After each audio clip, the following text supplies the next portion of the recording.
దేహ సంబంధులైన నా సహోదరుల కొరకు నేను క్రీస్తు నుండి వేరే శాపగ్రస్తుడనే ఉండకూడదును.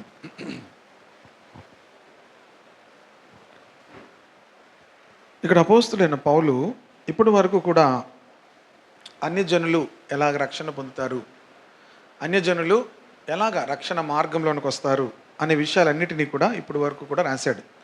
అలాగే 9వ అధ్యాయంలో పరిశుద్ధాత్మ ద్వారా మనకు ఉన్నటువంటి విజయం గురించి రాశాడు. ఇక 9వ అధ్యాయంకి వచ్చేసరికి ఇశ్రాయేలీయుల గురించి రాయడం మొదలుపెట్టాడు. ఎవరి గురించి?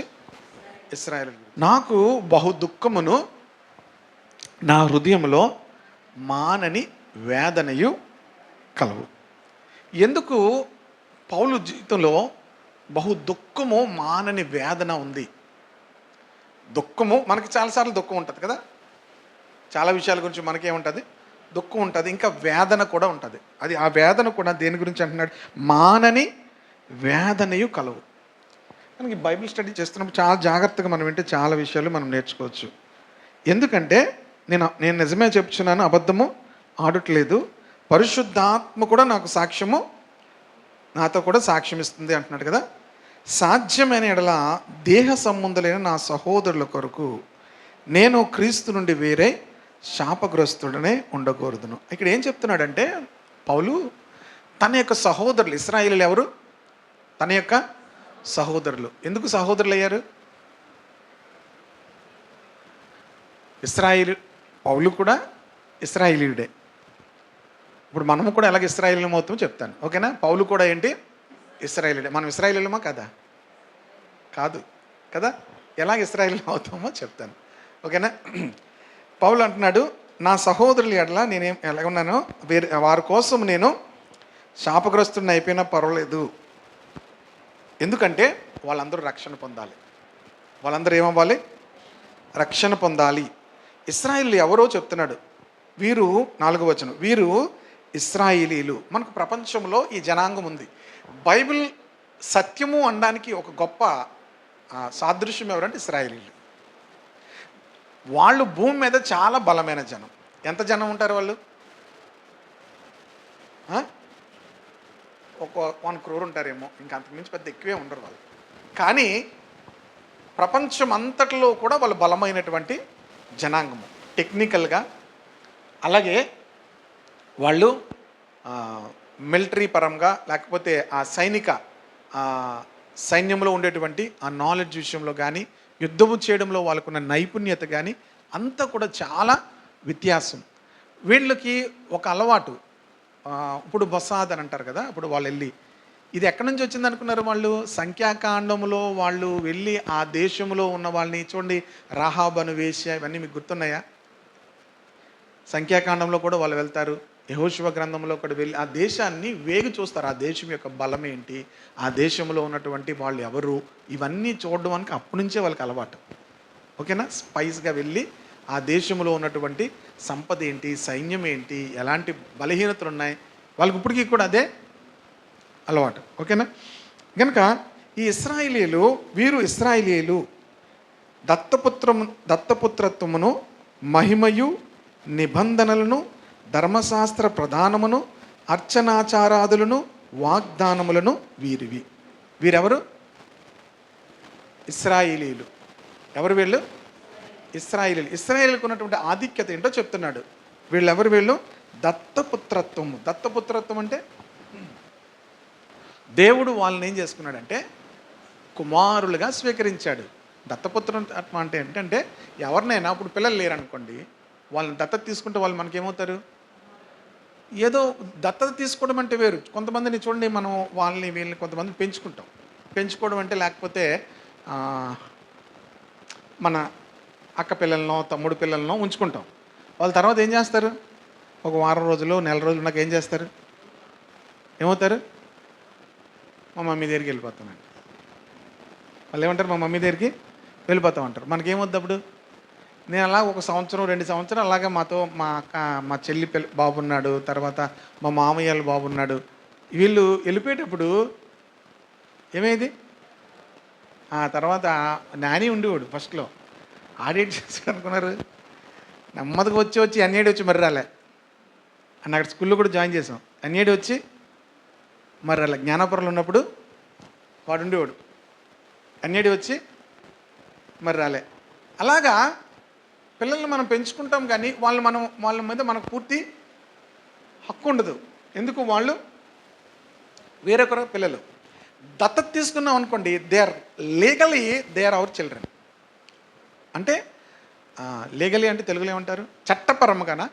చట్టపరంగా వాళ్ళు మన యొక్క కుమారులు. అంతేకాదు మనకున్న దాని మీద వాళ్ళు అధికారులు, వారసులు. ఓకేనా?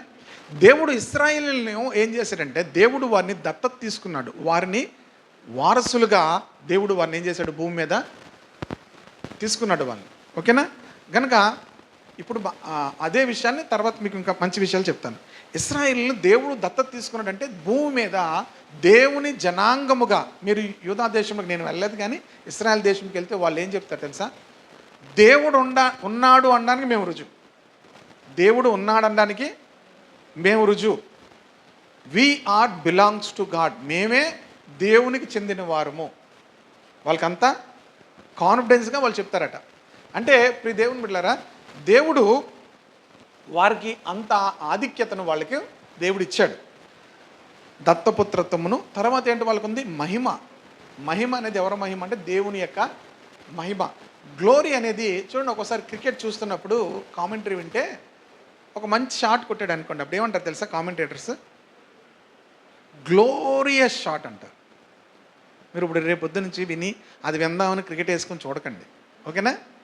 నేను చూసేటప్పుడు నాకు ఆ గ్లోరీ అనే మాట వాడితే, ఉత్తి షాట్ కోసం వాడితే నాకు చాలా బాధ అనిపించింది. ఎందుకంటే నెక్స్ట్ బాల్ కూడా అవుట్ అయిపోయాడు అనుకో, ఏంటి గ్లోరీ? ఏమీ ఉండదు కదా. గ్లోరీ అనేది దేవునికి చెందినది. గ్లోరీ అనే మాట ఏంటి? దేవునికి చెందినది.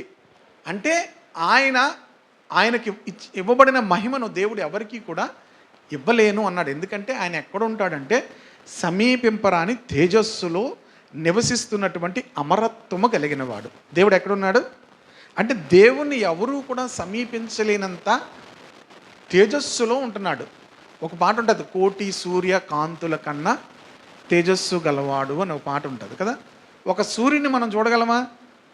ఇప్పుడు ఎండాకాలం వచ్చింది కదా, ఇప్పుడు మధ్యాహ్నం నుంచి ఎవరిని ఎక్కడికి వెళ్ళొద్దు అంటున్నారు? బయటికి అత్యవసరం అయితేనే కానీ వెళ్ళొద్దు అంటున్నారు. ఈ ఎండలను ఇంకా ఏప్రిల్ నెలలో ఉన్నాం, మే, జూన్ ఉన్నాయి. ఇప్పుడు దేవుని బిడ్డలారా, అవి మనము ఎండలు మనం చూడలేం. ఒక సూర్యుని కూడా మనము, దేవుడు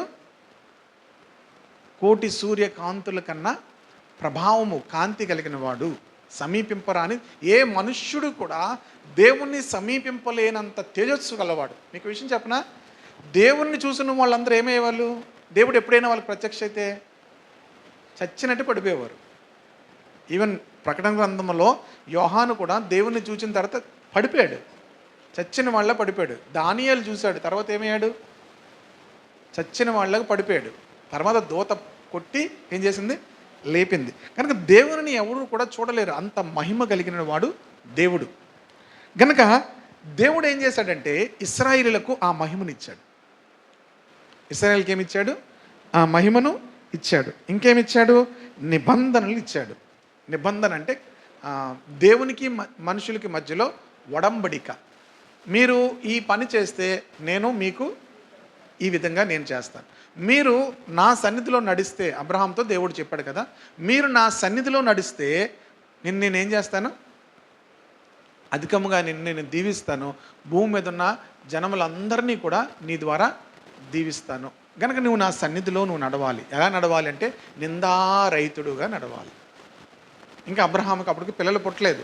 17 అధ్యాయంలో ఉంటుంది, ఎవరు తీయద్దు, ఆదికాండం 17 అధ్యాయంలో ఉంటుంది. పిల్లలు పుట్టక మునుపు దేవుడు అబ్రహాంతో మాట్లాడుతూ, అబ్రహాము నీతో నేను నా నిబంధనను చేస్తున్నాను, నేను నీకు దేవుడినై ఉంటాను, నువ్వు నాకు కుమారుడివై ఉంటావు, నేను నిన్ను అధికముగా హెచ్చిస్తాను, నీ ద్వారా భూజనములు అందరినీ కూడా నేనేం చేస్తాను? దీవిస్తాను అని చెప్పి అబ్రహాంతో దేవుడు ఏం చేస్తాడు? నిబంధన చేస్తాడు. ఆ నిబంధన తర్వాతనే సున్నతి ఆచారం అనేది అక్కడి నుంచి కూడా వచ్చింది. సున్నతి నీకు పుట్టిన కుమారులందరికీ కూడా సున్నతి ఒక నిబంధన, ఓకేనా? నిబంధనలు తర్వాత ఏముంది? ధర్మశాస్త్ర ప్రధానమును అర్చనాచారాదులను వాగ్దానములను వీరు. ఇవన్నీ ఎవరివి? బైబిల్లో ఉన్న వాగ్దానాలన్నీ ఎవరు అనుకున్నారు మీరు? కీర్తనలు చదువుతాం, మనం చాలా వాగ్దానాలు చదువుతుంటాం కదా. యెహోషువ గురించి చదువుతాను, నిన్ను విడువను, నేను నిన్ను ఎడబాయినది. ఎవరికి చెప్పారు దేవుడు? ఇశ్రాయేలుకి చెప్పాడు, యెహోషువకు చెప్పాడు. ఆ వాగ్దానాలన్నీ ఎవరివి? ఇశ్రాయేలువి, మనం కావు. ఓకేనా? బైబిల్లో ఉన్న వాగ్దానాలన్నీ ఎవరివి? ఇశ్రాయేలులకు దేవుడు చేశాడు. పాత నిబంధనలు ఉన్నటువంటి ప్రతి వాగ్దానమును కూడా, నువ్వు దీర్ఘాయుష్మంతుడు అవుతావు, లేకపోతే నిన్ను భూమి మీద నువ్వు తలగా ఉంటావు, తోకగా ఉండవు, భూమి మీద ఉన్న జనములందరికంటే నేను హెచ్చిస్తాను, ఇవన్నీ వాగ్దానాలు దేవుడు ఎవరికి చేశాడు? అన్ని జనులకు కాదు, ఎవరికి చేశాడు? ఇశ్రాయేలుకి చేశాడు. ఓకేనా? ఇవన్నీ ఎవరు అంటున్నాడు? ధర్మశాస్త్రమును, ప్రధానమును, ఆచారాదులు అంటే దేవుని ఆరాధించడం, దేవుని మందిరంలోకి వెళ్ళడం, ఇవన్నీ కూడా ఎవరివి? ఇశ్రాయేలువి. పితరులు వీరు వారు అంటే, పితరులు అంటే ఎవరంటే అబ్రహాం, ఇస్సాక్, యాకోబులు కూడా ఇశ్రాయేలుకి సంబంధించిన వాళ్ళు. ఓకేనా? అబ్రహాం ఇశ్రాయేలీడా? ఇలాంటి ప్రశ్న వేస్తే కంగారు అయిపోతారు. అబ్రహాం ఇశ్రాయేలీడా కాదా? అబ్రహాం తర్వాత ఇశ్రాయేల్ వచ్చాడు. ఓకేనా? అయినప్పటికి కూడా ఇశ్రాయేలీడే, ఎలాగో ఒకటి చెప్తాను. ఓకేనా? పితరులు వీరు వారు, శరీరమును బట్టి క్రీస్తు వీరిలో. చాలా జాగ్రత్తగా ఇది గమనించాలి. నేను లాస్ట్ టైం కూడా ఇన్కార్నేషన్ గురించి చెప్పాను, శరీర దారిగా రావడం గురించి. ఇది చాలామందికి కన్ఫ్యూజన్. లాస్ట్ వీక్ చెప్పాను, అంత వివరంగా చెప్పలేదు, అంటే సండే కనుక ఎక్కువ టైం ఒకే మాట మీద చెప్పలేదు. ఈ ఇన్కార్నేషన్ అనేది చాలామందికి అర్థం అవ్వదు. శరీరమును బట్టి క్రీస్తు వీరిలో పుట్టెను. ఎవరిని బట్టి? శరీరమును బట్టి. అంటే అర్థం ఏంటి? ఆత్మను బట్టి కాదు. దేవుడు దావీదు వంశంలో పుట్టాడు, దావీదు గోత్రంలో పుట్టాడు, కానీ దావీదు కుమారుడు కాదు. ఆయన ఎవరి కుమారుడు? దేవుని కుమారుడు. ఆయన ఎవరి కుమారుడు? మనుష్య రీతిగా మనుష్య కుమారుడు అని చెప్పేటప్పుడు ఆయన దావీదు కుమారుడు, కానీ ఎవరి కుమారుడు ఆయన? ఇది అందరికీ అర్థం కాదు. ఇది మన మట్టి బుర్రతో అర్థం చేసుకుంటే అర్థం చేసుకోవాలి. మన ఏ బుర్రతో? ఎందుకు మీది మట్టి బుర్ర అని చెప్పాను? మీది కాదు, మనందరిది. మళ్ళీ మీదంటే మీది ఏం గొప్ప అని మీరు అడగచ్చు. మనందరిది ఏంటి? మట్టి బుర్ర. ఎందుకు మట్టి బుర్ర అన్నానంటే, దేవుడు మనల్ని దేంతో చేశాడు? మట్టితో చేశాడు. కనుక మనదేంటి? ఈ మట్టి బుర్రతో మనము దేవుని యొక్క జ్ఞానమును అర్థం చేసుకోవాలి, దేవుని యొక్క జ్ఞానమును ఎరిగి ఉండాలి అనేది సాధ్యం కాదు. దేవుడు తన యొక్క ఆత్మ ద్వారా మనకు గ్రహింపిస్తేనే తప్ప మనము గ్రహించలేము. ఓకేనా? దేవుడు మనకేమివ్వాలి? గ్రహింపు ఇవ్వాలి. అందుకే మనము గ్రహించు హృదయాన్ని దయచే ప్రభువా అని దేవుని అడగాలి. గ్రహించే హృదయాన్ని మాకు దయచే. దావీదు భక్తుడు ప్రార్థన చేసుకున్నాడు. భక్తుడు ఏమని ప్రార్థన చేసుకున్నాడు? నీ ధర్మశాస్త్ర గ్రంథంలో ఆశ్చర్యకరమైన సంగతులు చూచినట్లు నా యొక్క కన్నులను తెరువుము అన్నాడు. 119వ కీర్తన 18వ వచనం. ఎవరు తీయద్దు, రాసుకుంటే రాసుకోండి. ఓకేనా? గనక క్రీస్తు శరీరమును బట్టి వీరిలో పుట్టాడు, కానీ ఆత్మను బట్టి ఆయన ఎవరు? దేవుని కుమారుడు పుట్టెను. ఈయన సర్వాధికారి అయిన దేవుడై ఉండి నిరంతరము స్తోత్రార్హుడై ఉన్నాడు. ఆమేన్. ఆయన గురించి ఏం చెప్తుంది బైబిల్? ఆయన సర్వాధికారి అయిన దేవుడై ఉండి నిరంతరము స్తోత్రార్హుడై ఉన్నాడు. యేసుక్రీస్తు, ప్రియ దేవుని బిడ్డలారా, యేసుక్రీస్తును మనం పూజించాలా, యేసుక్రీస్తును ఆరాధించాలా, తండ్రిని ఆరాధించాలా, ఇవన్నీ ఉంటాయి కదా. అక్కడ బైబిల్ ఏం చెప్తుంది? ఈయన సర్వాధికారి అయిన దేవుడై ఉండి నిరంతరము స్తోత్రార్హుడై ఉన్నాడు. ఆమేన్. యేసుక్రీస్తు నిరంతరము స్తోత్రార్హుడై ఉన్నాడు. నేను ఒకసారి ఒక దేవుని సేవకుల గురించి విన్నాను.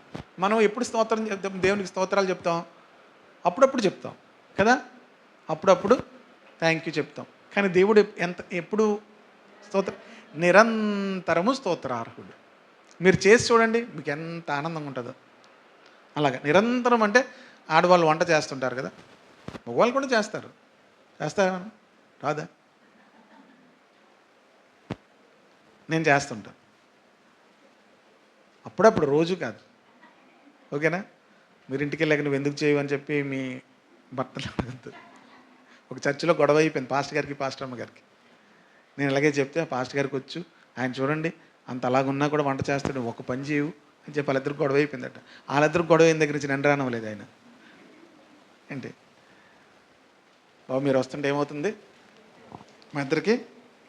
మీరు అలా గొడవలు పెట్టుకోవడానికి కాదు చెప్తుంటా. ఓకేనా? ఆయన నిరంతరం, అంటే నేను వంట చేస్తున్నప్పుడు ఎందుకు చెప్పానంటే వంటల కోసం కాదు, మీరు ఆ స్తోత్రం స్తోత్రం అని చెప్తూ మీరు వంటలు చేసి చూడండి, భలే ఉంటుంది మీరు. లేకపోతే వంట చేస్తుంటే, ఈ ఎండాకాలంలో వంట చేస్తుంటే మా ఆడవాళ్ళకి ఏమవుతుంటుంది, చెమట పట్టేసి చిరాకు. ఆ టైంలోనే వచ్చి వీళ్ళు తిన్న తర్వాత బాగోలేదన్నారనుకో, ఈ చెమట అంతా కూడా ఏమవుతుంది, ఇంకా మంట అయిపోద్ది. ఓకేనా? బాగుందంటే చల్లగైపోతారు, కానీ బాగోలేదంటే. కనుక ప్రియ దేవుని బిడ్డలారా, నేను ప్రయాణం చేస్తున్నప్పుడు రోడ్డు మీద బైక్లో వెళ్తున్నప్పుడు కూడా దేవునికి స్తోత్రం, థ్యాంక్ యూ జీసస్, స్తోత్రం స్తోత్రం చెప్తుంటే చాలా ఆనందంగా ఉంటుంది. ఫ్రెష్గా ఉంటాం అనమాట. ఎండల్లో వెళ్తున్న ఎలా ఉంటాం, తాజాగా ఉంటాం. దేవునిని స్తుతించేటప్పుడు చాలా తాజాగా ఉంటాం. దేవునిని స్తుతించేవారు ఎప్పుడూ కూడా ఆనందంగా ఉంటారు. హల్లెలూయా. ఓ పాట ఉండేది, యేసుని స్తుతించువారు నిత్య జీవము పొందెదరు, దినదినము పొందెదరు, దినదినము బలం పొందుతారు, ఆకు వాడక. అలాగ ఉంటుంది ఆ పాట. వచ్చిన ఫలమిచ్చి చెట్టు వలె ఉంటారు అని ఉంటుంది. ఓకేనా? అందుకు ఆయన నిరంతరము, యేసుక్రీస్తు ఏమైనాడు, ఆయన సర్వాధికారి అయిన దేవుడు. ఈ మాట చెప్దాం, యేసుక్రీస్తు ఏంటట, ఈయన సర్వాధికారి అయిన దేవుడై ఉండి నిరంతరము స్తోత్రార్హుడై ఉన్నాడు. ఆమేన్. వాక్యం మనకు తెలిసినప్పుడు మనము చాలా జాగ్రత్తగా ఆత్మీయంగా మనం కాపాడుకోగలుగుతాం. అర్థమవుతుంది కదా? ఆత్మీయంగా కాపాడుకోగలుగుతాం. ఒక దుర్బోధ అప్పట్లో వచ్చింది, ఏంటంటే నీ పేరేంటి అని అడిగా. తెలివిగా వాళ్ళు వచ్చి ఎప్పుడు అబద్ధ బోధకులు ఎప్పుడు ఏం చేస్తారు, మనలను ప్రశ్నలు వేస్తారు. నీ పేరేంటి చెప్పండి, ఎవరి పేరు, నీ పేరేంటి చెప్పండి. కృప, నువ్వు ఎప్పుడైనా కృపరాని అన్నావు, ఎవరో వెతుక్కుంటారు. హైడి అను, ప్రస్తుతానికి మనకు అందరికీ అది తెలుసు. ఓకేనా? హైడి. ఇంగ్లీష్లో ఏంటమ్మా నీ పేరు, హిందీలో, తెలుగులో. మరి యేసు ప్రభు పేరు ఎందుకు మారిపోతుంది? యేసు ప్రభు అడిగేవారు. తప్పుడు బోధకులు ఏం చేస్తారు, తెలుగులో యేసు, ఇంగ్లీష్లో జీసస్, హిందీలో ఈషు, హీబ్రూలో మెస్సయా, యేషువా. ఓకేనా? ఇలాగ ఎందుకు మారుతుంది? మనం అన్నీ ఏం చేస్తాం, మీకు అన్నీ ఏమవుతుంది, అవును కరెక్టే కదా. ఎవరన్నారన్నమాట, అవ్వన్నది. అవును కరెక్టే. ఎప్పుడూ కూడా అబద్ధ బోధకులు ఏం చేస్తారు, ప్రశ్నలు వేస్తారు. ఆ ప్రశ్నలు వేయగానే మీరు ఇంకేమనుకుంటారంటే మనం చేస్తుంది కరెక్ట్ కాదు. ఇక మీరు చెప్పరు, ఇంట్లో చెప్పరు, మీ గుండెల్లో ఉంచుకొని ఎవరికి చెప్పరు. ఇంకంతే, మీ ఏమైంది, వికెట్ అవుట్, పడిపోయింది. సాతానుడు అగ్ని బాణాలు వేస్తాడు. అగ్ని బాణం వేస్తే ఏమవుతుంది, లోన కాలిపోద్ది అనమాట, కనిపించదు. కనుక దేవుని వాక్యం మనకు తెలియదు. అప్పుడు నాకు ఏం తెలియదు వాక్యం, అప్పుడు నాకు ఏమీ తెలియదు. 1995-96 సంవత్సరంలో ఈ బోధ వైజాగ్లోకి ఎక్కువ వచ్చిందనమాట. ఒక గుంపు అందరూ కూడా దాంట్లోకి వెళ్ళి కలిసిపోయారు. యెషువా మస్సియా అనేదే కరెక్ట్ మాట.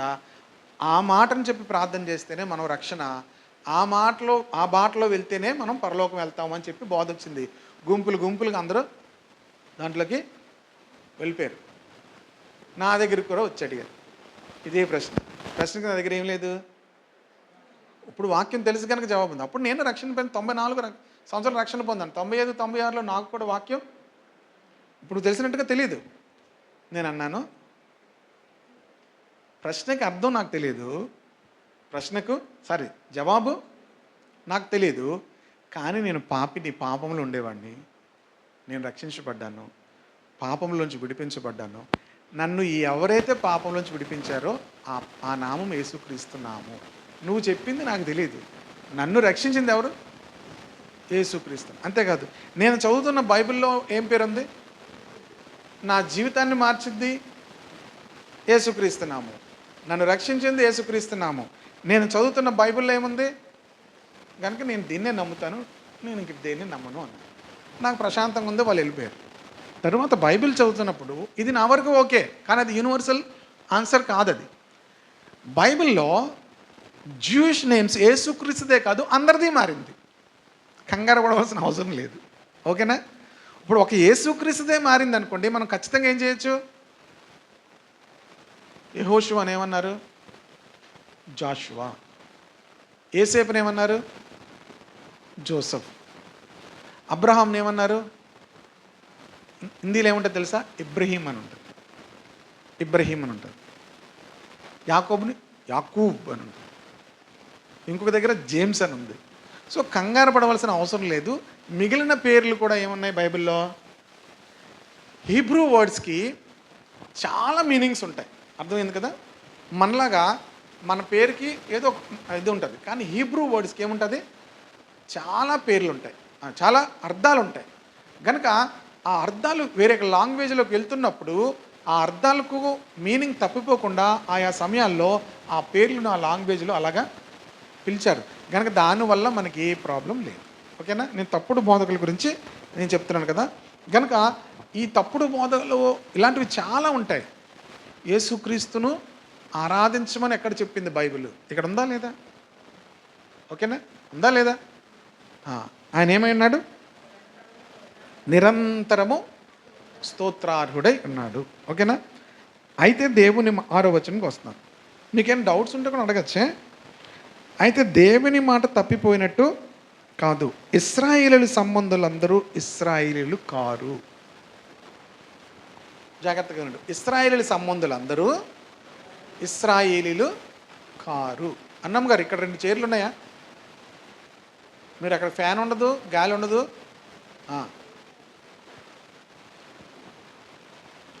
ఇశ్రాయేలీయుల సంబంధులందరూ ఇశ్రాయేలీయులు కారు అంటే అర్థం ఏంటి? ఇశ్రాయేలీయులు అందరూ కూడా ఇశ్రాయేలీయులు కారు. ఇంకేముంది? అబ్రహాము సంతానమైనంత మాత్రము చేత అందరూ పిల్లలు కారు. అబ్రహాము సంతానమైనంత మాత్రాన అందరూ, మీరు ఇంకొకలా అనుకోవచ్చు, మీరు క్రైస్తవ కుటుంబంలో పుట్టినంత మాత్రాన మీరు క్రైస్తవులు కారు. అర్థమైందా? మీరు క్రైస్తవ కుటుంబంలో పుట్టినంత మాత్రాన ఏం కారు? క్రైస్తవులు కారు. అందరికి అర్థమవుతుందా? నేను చిన్నప్పటి నుంచి క్రైస్తవ కుటుంబంలో పుట్టాను, అయినంత మాత్రాన నేను క్రైస్తవుడను కాను. అసలు క్రైస్తవులని దానికి మీరు నన్ను మళ్ళీ అడగండి, క్రైస్తవులని మొట్టమొదటిగా ఎప్పుడు పిలిచారని. కనుక ఇస్సాకు వలనైనది నీ సంతానం అనబడును. ఎవరి సంతానం? అబ్రహాముకు ఇష్మాయిల్ పుట్టాడు. అబ్రహాముకు ముందు ఎవరు పుట్టాడు? ఇష్మాయిల్ పుట్టాడు. దాని తర్వాత కూడా అబ్రహాముకు పిల్లలు పుట్టారు. కెతురా అనేటువంటి సారా చనిపోయిన తర్వాత కెతురాను వివాహం చేసుకున్నాడు. తనకు కూడా ఏమయ్యారు? వాళ్ళ గురించి మరలా బైబిల్లో వాళ్ళ ప్రస్తావన అబ్రహాము వంశం అనేటువంటి వారి గురించి మాట్లాడరు. అలాగే ఇష్మాయిల్ వంశస్థుల గురించి కూడా వాళ్ళు అబ్రహాము సంతానం అనే మాట బైబిల్లో లేదు. వాళ్ళు క్లెయిమ్ చేసుకుంటారు, మేము. ఇప్పుడు ఒక తండ్రిని అందరూ తండ్రి అనొచ్చు, కానీ బైబిల్ మాత్రం వాళ్ళు అబ్రహాము సంతానము అని చెప్పట్లే. ఎవరిని సంతానం అంటుంది? ఇస్సాకు వలనైనది నీ సంతానం అనబడు. ఏంటి ఇస్సాకులో స్పెషల్? గలతీ పత్రిక 4వ అధ్యాయం 28, 29 వచనాలు చూద్దాం. 28. సహోదరులారా, మనమును ఇస్సాకు వలె వాగ్దానమును బట్టి పుట్టిన కుమారులమై ఉన్నాము. అప్పుడు శరీరమును బట్టి పుట్టినవాడు ఆత్మను బట్టి పుట్టిన వారిని, జాగ్రత్తగా వినండి, చాలా మంచి విషయాలు చెప్తాను ఇక్కడ. ఓకేనా? మనము ఇస్సాకు వలె వాగ్దానమును బట్టి పుట్టిన వారము. ఇష్మాయేలు బయలాజికల్గా కుమారుడు, భౌతికపరముగా అబ్రహాముకి కుమారుడు. ఇష్మాయేల్ గురించి ఏ విధమైన వాగ్దానము దేవుడు చేయలేదు. నీకు ఇష్మాయేల్ని ఇస్తానని దేవుడు ఏమీ చెప్పలేదు. అబ్రహాము ప్రయత్నము ద్వారా అబ్రహాము సారాను కాకుండా హాగర్ని వివాహం చేసుకోవడం ద్వారా ఏమయ్యాడు? దాసితో తను జీవించడం ద్వారా ఇష్మాయిల్ పుట్టాడు. కానీ దేవుని ప్లాన్లో ఎవరు లేరు? ఇష్మాయిల్ లేడు. ఇస్సాకు దేవుడు వాగ్దానం చేశాడు, నీ గర్భంన ఒక కుమారుడు పుడతాడు, అతనికి ఇస్సాకు అని పేరు పెడతామని దేవుడు వాగ్దానం చేశాడు. ఓకేనా? అందుకు ఇస్సాకుని ఏమన్నాడు? వాగ్దానం వలన పుట్టిన కుమారుడు, అంతేకాదు ఆత్మను బట్టి పుట్టినవాడు. దేన్ని బట్టి పుట్టినవాడు? ఆత్మను బట్టి పుట్టినవాడు. శరీరమును బట్టి పుట్టినవాడు ఎవడు? ఇష్మాయిలు. ఇష్మాయిలు ఎవరు ఇప్పుడు?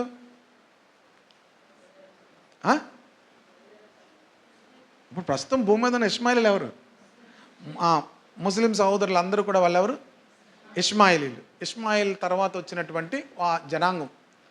వీళ్ళు శరీరమును బట్టి పుట్టిన వాళ్ళు. వీళ్ళేంటి? శరీరమును బట్టి పుట్టిన వాళ్ళు, అంటే బయలాజికల్గా పుట్టిన వాళ్ళు. ఇస్సాకు ఎవరు? వాగ్దానం బట్టి పుట్టినవాడు. రెండవది ఆత్మను బట్టి పుట్టినవాడు.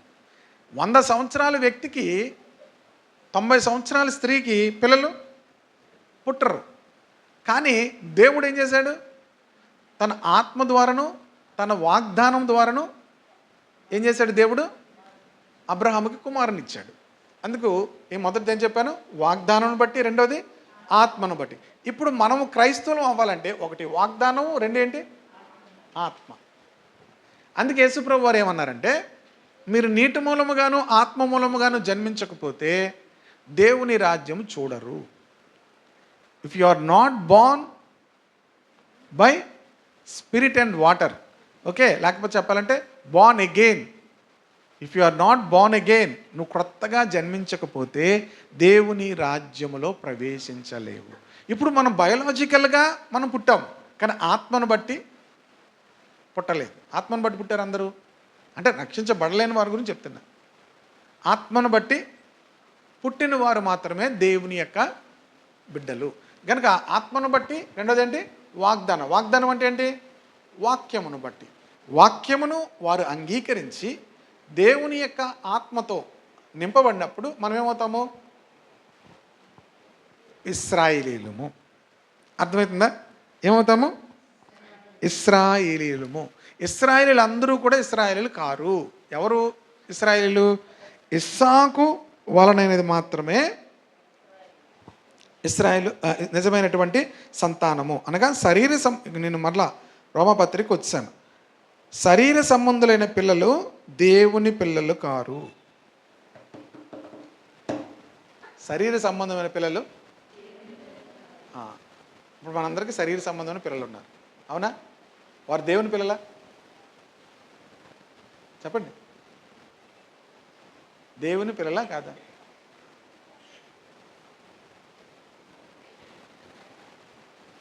రక్షించబడ్డావా? ఇప్పుడు నువ్వు దేవుని పిల్లవా కాదా?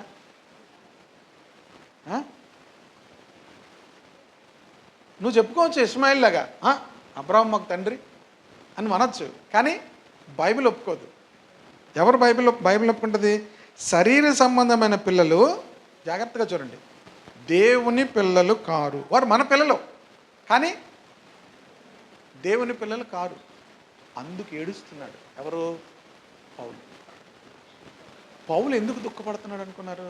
వారు శరీర సంబంధమైన పిల్లలే, కానీ ఏ పిల్లలు కారు. మనకి ఎక్కడ దుఃఖం ఉండాలి? మనకు శరీర సంబంధమైన పిల్లలను బట్టి సంతోషం ఉంటుంది. వాళ్ళు ఏమని పిలువబడాలి? దేవుని పిల్లలు. ఏం పిలవబడాలి? దేవుని. మన ప్రతి కుటుంబం కూడా, నాట్ ఓన్లీ అవర్ చిల్డ్రన్, మన రిలేటివ్స్ ఉంటారు, వాళ్ళందరూ మన రక్త సంబంధులే, కానీ వారు ఎవరు పిల్లలు కారు? మన ఇంట్లో మన పిల్లలే కాకుండా ఎవరుంటారు? అన్నయ్య పిల్లలు ఉంటారు, తమ్ముడు పిల్లలు ఉంటారు, అక్క పిల్లలు ఉంటారు, చెల్లెలి పిల్లలు ఉంటారు, పక్కపక్కన పిల్లలు అందరూ కూడా ఉంటారు. వాళ్ళందరూ ఏంటి? శరీర సంబంధమైన పిల్లలు వాళ్ళు, కానీ దేవుని పిల్లలు కారు. అర్థమవుతుందా? దానికి ఏడుస్తున్నాడండి పౌలు. దేనికి ఏడుస్తున్నాడు? నా హృదయంలో బహు దుఃఖము మానని వేదన ఉంది. దేని కొరకు? ఇశ్రాయేలీలు శరీర సంబంధం పిల్లలుగానే ఉన్నారు, కానీ ఏమవ్వలేదు వాళ్ళు. మనం ఎప్పుడైతే దేవుని పిల్లలముగా అవుతామో అప్పుడే దేవునికి సంతోషము. అలాగే మన పిల్లలు, మన కుటుంబాలందరూ కూడా దేవుని పిల్లలు అవుతేనే మనం సంతోషించాలి. లేకపోతే మనకేముండాలి? ముఖంలో ఏముండాలి? చాలాసార్లు ఏమవుతుంది తెలుసా? శరీర సంబంధమైన పిల్లల్ని బట్టి మనం సంతోషిస్తాం. కానీ ఇక్కడ పౌలు ఏం చేస్తున్నాడు? శరీర సంబంధమైన పిల్లల్ని బట్టి ఆయన ఆనందించట్లేదు. వారిని బట్టి ఏమవుతున్నాడట? దుఃఖము, వేదన ఉంది. ఎందుకంటే వాళ్ళు ఏమవ్వాలి? దేవుని పిల్లలు అవ్వాలి. ఏ పిల్లలు అవ్వాలి? దేవుని పిల్లలు అవ్వాలి. దేవుని పిల్లలు అవ్వాలి. రే వెళ్ళరా నాన్న, రే వెళ్ళరా, అక్కడికి వెనకాల చైర్లో కూర్చో. నువ్వే ఆ చైర్లోకి వెళ్ళి కూర్చో. నేను అలాంటి వయసులో వాక్యం విన్నాను, నాకు ఇప్పటికీ గుర్తు, అందుకే వినమంటారు అనమాట. అలాంటి వయసులో వాక్యం విన్నాను అంటే అప్పుడు ఏమి పెద్ద శ్రద్ధగా వినలేదు, కానీ విన్నవి ఇప్పటికీ గుర్తున్నాయి. అందుకు చెప్తాను, విన్నవే ఇప్పటికీ గుర్తున్నాయి. ఆ దెబ్బ మీద చర్చ్ ఉండేది తెలుసా? ఎలిషా పాష గారే కదా, అక్కడ చర్చ్ అయినప్పుడు వాక్యం చెప్పిన విన్నాను. నిరీక్షణ అనే అబ్బాయి ఏడుస్తూ సాక్ష్యం చెప్పాడు, అది కూడా నాకు గుర్తు.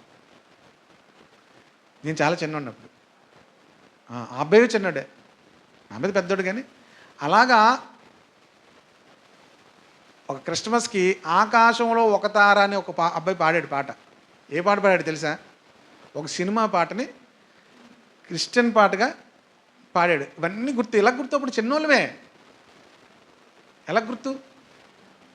విన్నాం కనుక. వింటే ఏదో రకంగా మాటలు ఏమవుతాయి? గుర్తుంటాయి. ఓకేనా? కనుక మనము దేవుని సంతానం అవ్వాలి, దేవుని పిల్లలం అవ్వాలి. ఓకేనా? అప్పుడే కుటుంబాలకు సంతోషము, సమాధానము, ఆనందం. అప్పటి వరకు కూడా మనం ఏమవ్వకూడదంటే సంతోషించకూడదు, దేనిని బట్టి కూడా ఆనందించకూడదు. అబ్రహాంకి దేవుడు అన్నాడు, నేను ఆశీర్వదిస్తాను, నిన్ను గొప్ప చేస్తాను, నిన్నేం చేస్తాను? భూమి అంతటికి విస్తరింప చేస్తాను అన్నీ చెప్తే అబ్రహాం ఏమన్నాడు తెలుసా? ప్రభా నువ్వు ఏమి ఇస్తే నాకెందుకు, నాకేం లేరు, పిల్లలు లేరు. పిల్లలు లేరు అంటే అర్థం ఏంటి? నాకేమిస్తే ఏంటి? నాకేమి లేరు, పిల్లలు లేరు కదా. కనుక ప్రియ దేవుని బిడ్డలారా, మన జీవితాల్లో మనము ఇలా చదవండి అమ్మా, ఆ 10-12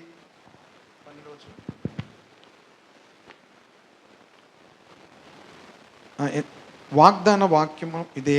9వ వచనం, వాగ్దాన రూపమైన వాక్యం ఇదే, మీ దటికి ఈ సమయమునకు వచ్చేదను, అప్పుడు శారాకు కుమారుడు కలిగిన. దేవుడు చేసిన వాగ్దానం ఏంటి? మీ వచ్చే సంవత్సరం మీ దగ్గరికి వస్తాను, అప్పుడు మీకు ఏం కలుగుతుంది? కుమారుడు కలుగుతాడు. హల్లెలూయా. మీకు కుమారుడు కలుగుతాడు అంటున్నాడు. Praise the Lord. హల్లెలూయా. కనుక ప్రియ దేవుని బిడ్డలారా, మనందరి జీవితాల్లోనూ కూడా మనము నూతన జన్మ అనేది దేవుని వాక్యాన్ని మనం ఎప్పుడైతే స్వీకరిస్తామో, 2 మాటలు చూపిస్తాను చూడండి. యోహాను సువార్త 12-13 వచనాలు చూడండి.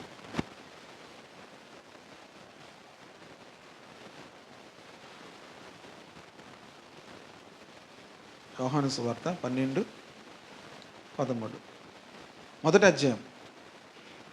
అధ్యాయము 12-13. తన్ను ఎందరూ అంగీకరించిరో వారికి అందరికీ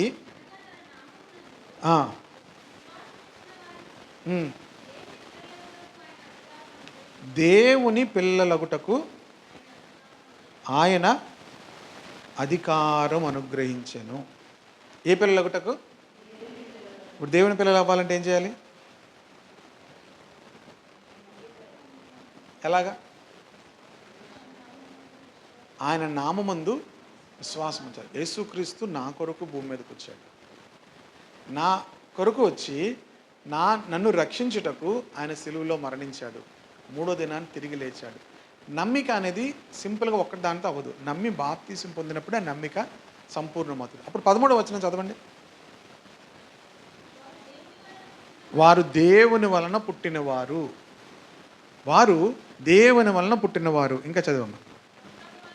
రక్తము వలనైనను, శరీరేచ్ఛల వలనైనను, మనుష్యేచ్ఛల వలనైనను. ఇప్పుడు దేవుని వలన పుడితే వారిని ఏమంటున్నాడు?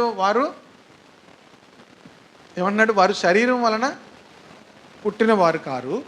ఇంకేమంటున్నాడు? రక్తం వలన పుట్టిన వారు కాదు, మనుషేచ్ఛల వల్ల పుట్టిన వారు కాదు. మనం ఏమో నా రక్తం ఉందండి, నా రక్తం. ఇప్పుడు నీ రక్తం పోయి యేసు రక్తంతో పుట్టాలి వాళ్ళు. అర్థమైందా? ఏ రక్తంతో పుట్టాలి వాళ్ళు? యేసుక్రీస్తు రక్తము ద్వారా కడగబడితే దేవుని బిడ్డలారా వారు ఎవరు సంతానం అవుతారు అప్పుడు? ఇప్పుడు మన రక్తం ఉంది కనుకనే మనం ఏమవుతుంటాం? వాళ్ళని ఏమనంటే మనం ఏమైపోతుంట? నన్ను ఏమన్నానండి, మా అబ్బాయి నుండి నేను తట్టుకోలేనండి, వాడు ఎవడైనా సరే అని చంపేస్తానండి. నన్ను ఏమనంటే నేనేం చేయను, నేను ఏమవును. మా అబ్బాయినంటే నేను తట్టుకున్న రక్తం ఏమవుతుంది? మరి యేసు ప్రభువు కూడా ఆయన బిడ్డల్ని ఏమనంటే ఆయన రక్తం కూడా ఏమవుతుంది? మన అందుకే ఇప్పుడు మన ఎవరి బిడ్డలు అవ్వాలి? మన బిడ్డలు దేవుని బిడ్డలు అవ్వాలి. దేవుడు మనలాంటి స్వార్థపరుడు కాడు. దేవుడు మనం ఏంటి? స్వార్థపరులు. మనం చెప్పాను కదా స్వార్థపరుల గురించి ఒక మాట పెట్టాను. ఏమని పెట్టాను? చదువుతున్నారు, మర్చిపోతున్నారు మీరు. కొంతమంది ఇళ్ళగా అంటున్నారు కానీ అది మర్చిపోతున్నారు. స్వార్థం తనను తాను గొప్పగా భావించి సేవ చేయించుకుంటారు. స్వార్థం అట తనను తాను గొప్పగా అనుకొని ఇతరులతో ఏం చేస్తుందట? సేవ చేయించుకుంటుంది. ప్రేమ తానే సేవ చేస్తుంది, గొప్పదవుతుంది. ఇంగ్లీష్లో కూడా చెప్తాను. Self things it self great and is served. Love serves and is great. స్వార్థం ఎప్పుడు కూడా ఇతరులు తనకు సేవ చేయాలి అనుకుంటుంది. తనను గొప్పగా ఎంచుకొని ఇతరులు నాకేం చేయాలనుకుంటుంది? సేవ చేయాలి అనుకుంటుంది. కానీ ప్రేమ ఇతరులకు సేవ చేస్తుంది, అల్టిమేట్గా గొప్పదవుతుందట. ఇతరులకు సేవ చేసిన వాళ్ళు గొప్పలు అవుతారు. ఓకేనా? అది అర్థం. కనుక దేవుని సంతానం అదంతా బ్యూటిఫుల్గా ఉంది. చూడండి వర్డ్ ఎంత చక్కగా పౌలు ఒక్కొక్క మాటను సమకూర్చి రాశాడు. కనుక వారు దేవుని సంతానం. రోమపత్రిక వచ్చేద్దాం. కనుక ఇక్కడ మరలా 10వ ఇక్కడ నుంచి కొంచెం చాలా కాంట్రవర్సల్గా ఉంటాయన్నమాట ఇవన్నీ కూడా. ఇది ఎవరైనా మనకు చెప్పకపోతే మనకు అర్థం కాదు. 10-12 వచనాలు. అంతేకాదు రెబ్కా మన తండ్రి అయిన ఇస్సాకు అను ఒకని వలన గర్భవతి అయినప్పుడు ఏర్పాటును అనుసరించిన దేవుని సంకల్పం క్రియల మూలముగా కాక పిలుచువాని మూలముగానే నిలకడగా ఉండే నిమిత్తము పిల్లలింకా పుట్టి మేలేనను కీడైనను చేయకముందే పెద్దవాడు చిన్నవానికి దాసుడగునని ఆమెతో చెప్పబడింది. ఇది పెద్ద కాంట్రవర్సల్ విషయం. ఏంటంటే పుట్టక మునిపే దేవుడు ఏం చెప్పాడు? పెద్దోడు చిన్నోడికి దాసుడవుతాడు, పెద్దవాడు ఏమవుతాడు? చిన్నవానికి దాసుడవుతాడని దేవుడు చెప్పాడు. ఇది చాలామంది ఏం చేస్తారు? మరి దేవుడి నిర్ణయం తప్ప కదా?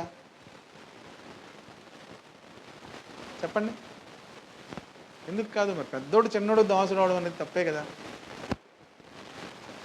పెద్దోడు చిన్నవాడికి పుట్టక మునిపే అంటే ఒకళ్ళు మంచోడు గొప్పవాడు అనుకోండి, మంచిగా జీవించాడు అనుకోండి, తర్వాత వాళ్ళకి అధికారం ఇవ్వచ్చు. పుట్టక మునిపే దేవుడు చెప్పాడు. ఓకేనా? ఇంకా ముందుకెళ్తే అర్థమవుతుంది.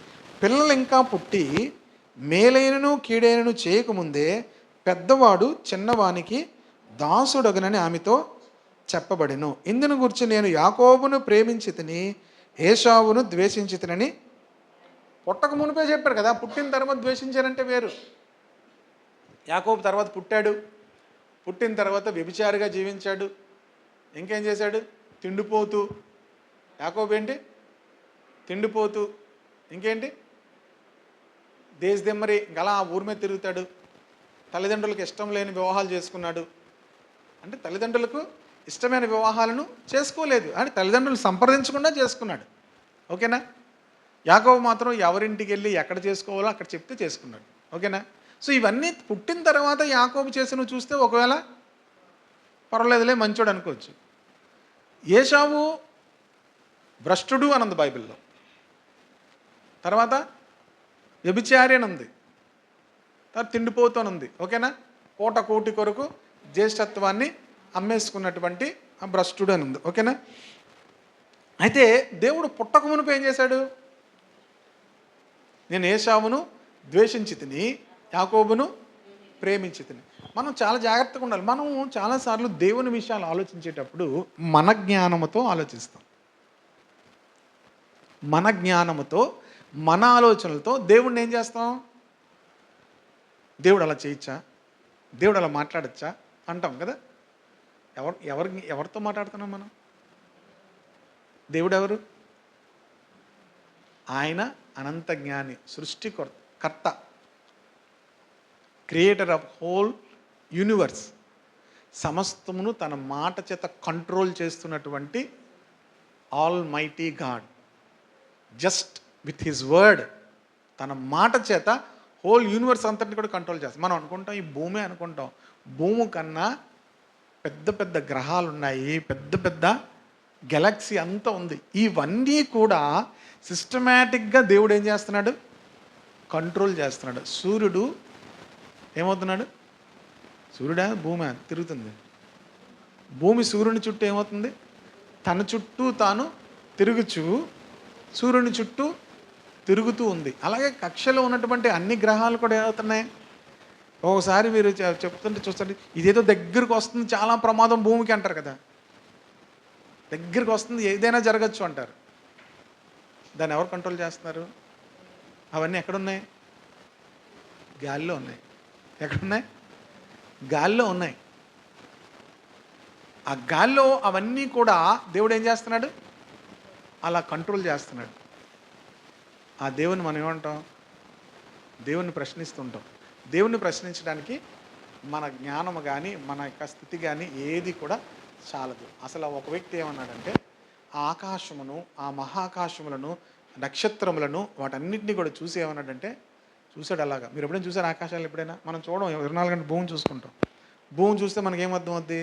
మట్టి, కాలుకి మట్టి, చెమట, ఎండ, ఇవన్నీ మన భూమి మీద ఉంటాయి. ఆకాశం చూసి ఏమని అనుకున్నాడంటే, ప్రభువా నువ్వు చేసినవన్నీ చూస్తే అసలు నన్ను జ్ఞాపకం చేసుకోవడానికి నేనే పాటి వాడిని అన్నాడు. అసలు నువ్వు నన్ను జ్ఞాపకం చేసుకోవడానికి, నాతో మాట్లాడడానికి, లేకపోతే నన్ను ఆశీర్వదించడానికి, నేను ప్రార్థన చేస్తే నువ్వు నా ప్రార్థన వినడానికి అసలు నేను ఏ పాటి వాడను అన్నాడు. నేను ఏ పాటి వాడను. అసలు మనం ఏ పాటి, మీరు ఎప్పుడైనా అనుకున్నారా? నేను బోల్డ్ సార్లు అనుకుంటాను, అసలు నేనే పాటి వాడిని? నువ్వు నన్ను జ్ఞాపకం చేసుకోవడానికి, నా ప్రార్థన వినడానికి, నేను ఏదైనా చెప్తే ప్రభువా చెయ్యి అంటే నువ్వు చేయడానికి నేనే పాటి వాడిని ప్రభువా. నువ్వేమైనా చెప్తే నేను చేయాలి, కానీ నేను నీకు చెప్తే నువ్వు చేయడంకి నేను ఎంతటి వాడను, ఏ పాటి వాడను. దేవుని బట్టి దావీదు అన్నాడు, 8వ కీర్తనలో ఉంటుంది. ఓకేనా? కనుక దేవుని సంకల్పం ఎప్పుడు కూడా క్రియలను బట్టి కాదు, ఏర్పాటును బట్టి ఉంటుంది అంటున్నాడు. దేవుని సంకల్పం ఎలా ఉంటుంది? క్రియలను బట్టి కాక పిలుచువాని మూలముగానే నిలకడగా ఉండు నిమిత్తం. అక్కడ ఏర్పాటును అనుసరించి అని ఉంది 12వ వచనం. ఏర్పాటును అనుసరించి దేవుడు ఏం చేస్తారట? ప్రతి ఒక్కరి జీవితంలో కూడా కార్యాలు చేస్తూ ఉంటాడు. మనం కిందకి వెళ్ళే కొద్దీ అది అర్థమవుతుంది. ఓకేనా? 14వ వచనం చూడండి. కాబట్టి ఏమందుము, దేవుని యందు అన్యాయము కలదా? ఉందా లేదా అన్యాయం? చాలాసార్లు మనం అంటాం దేవుడు, మనం అనకపోవచ్చు కానీ మన మనసులోనైనా ఏమనుకుంటాం, దేవుడు అది అంత అన్యాయముగా చేయకూడదు కదా అనిపిస్తుంది. దేవుని యందు ఏముంది? అన్యాయము కలదా? అట్లనరాదు. అందుకు మోషేతో ఇలాగూ చెప్పుచున్నాడు, ఎవరిని కరుణింతునో వారిని కరుణింతును, ఎవని ఎడల జాలి చూపుదునో వాని ఎడల జాలి చూపుదును, కాగా పొందగోరు వాని వలనైనను ప్రయాసపడు వాని వలనైనను కాదు, కానీ కరుణించు దేవుని వలనే అగును. చూడండి, మనం ఎందుకు ఇలాగ ఆలోచిస్తామంటే, మనకు ఒక సిస్టమ్ ఉంటుంది కదా. మనం ఇక్కడ నుంచి గాజువాకి వెళ్ళాలంటే ఏ రూట్లో వెళ్ళాలి? లెఫ్ట్ సైడ్ వెళ్ళాలి, అవునా? రైట్ సైడ్ వెళ్తే ఏమవుద్ది? రాంగ్ రూట్లోకి వెళ్తాం. పోలీసులు చూస్తే మనల్ని ఏం చేస్తారు? పట్టుకుంటారు. ఓకేనా? మనం భోజనం చేస్తున్నప్పుడు ఏ చేతితో తినాలి? రైట్ హ్యాండ్తో తినాలి, అంతే కదా.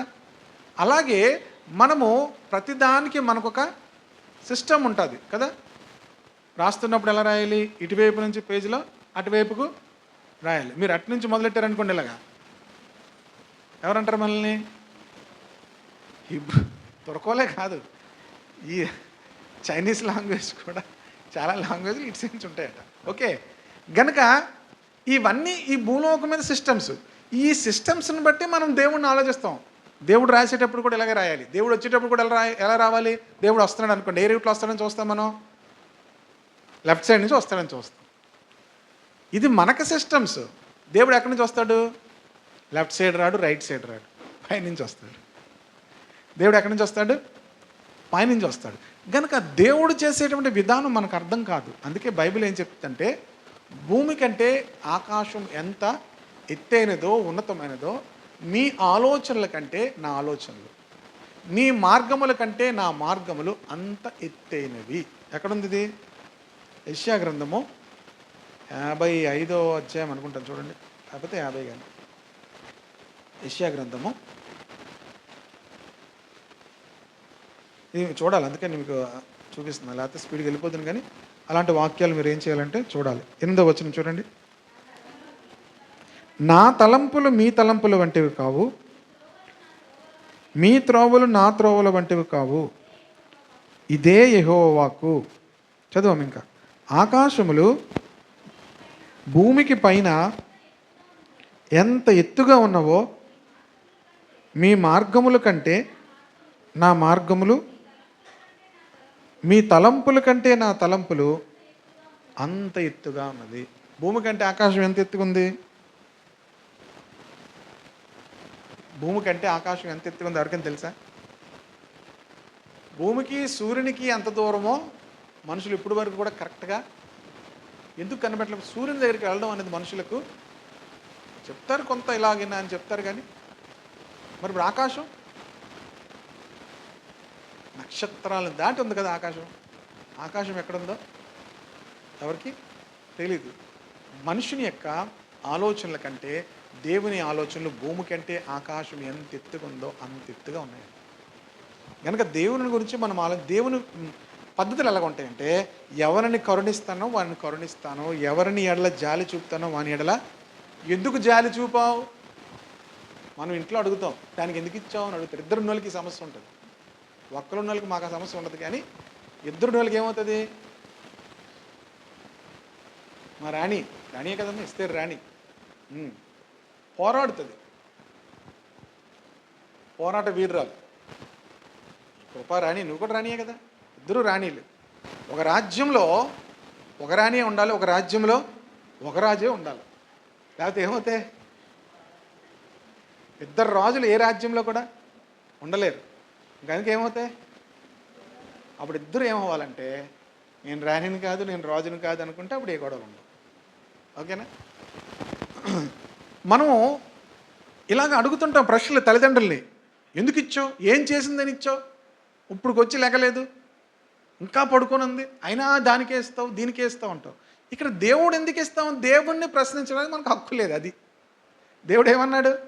ఎవరిని కరుణింతునో వానుకో. నువ్వెందుకు కరుణించావు ప్రభు వాడిని? యాకోబుని ఎందుకు దీవించావు ప్రభు? మీరు యాకోబు జీవితాన్ని చదవండి. ఎందుకు దీవించాడు అని అడిగితే మన దగ్గర ప్రశ్న ఉండదు, జవాబు ఉండదు.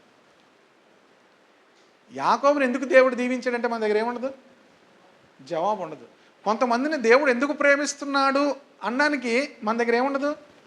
అలాగనే దేవుని దగ్గరికి ఎందుకు దేవా నువ్వు చేస్తుంది ఏంటి అని అడగడానికి ముందు తెలుసుకోవాలి. మనకేం లేదు, హక్కు లేదు.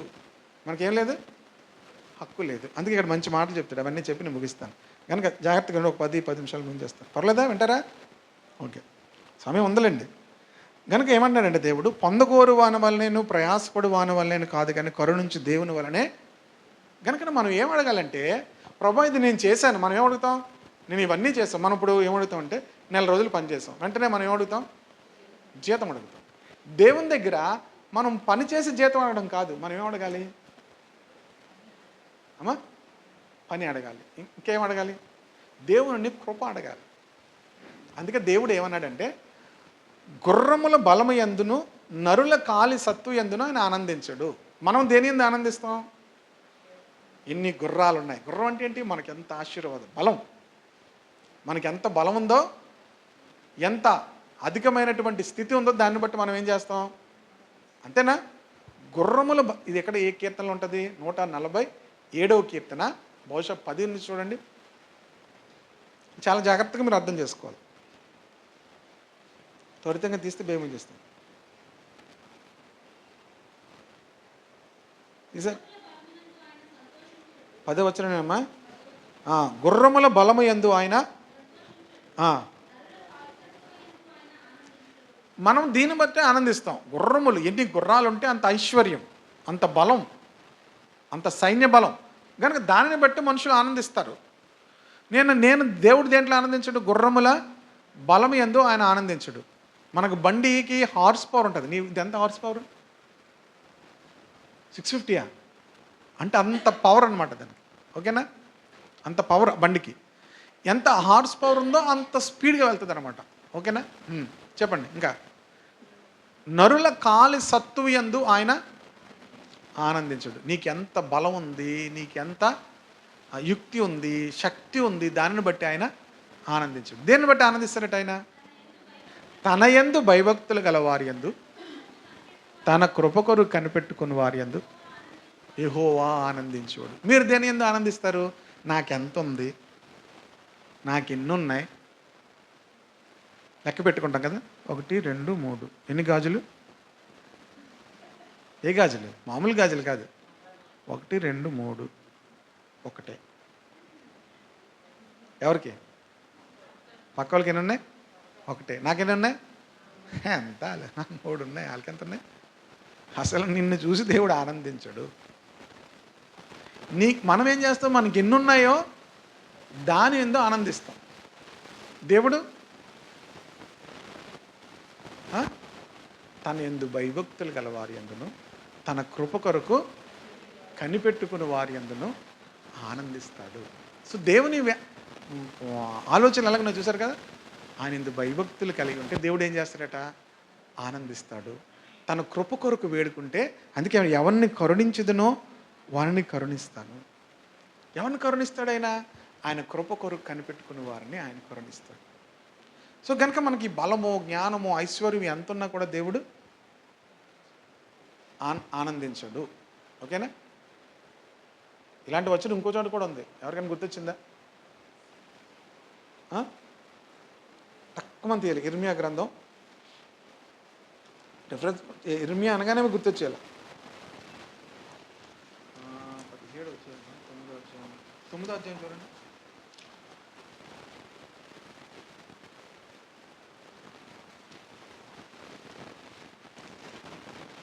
23వ వచనం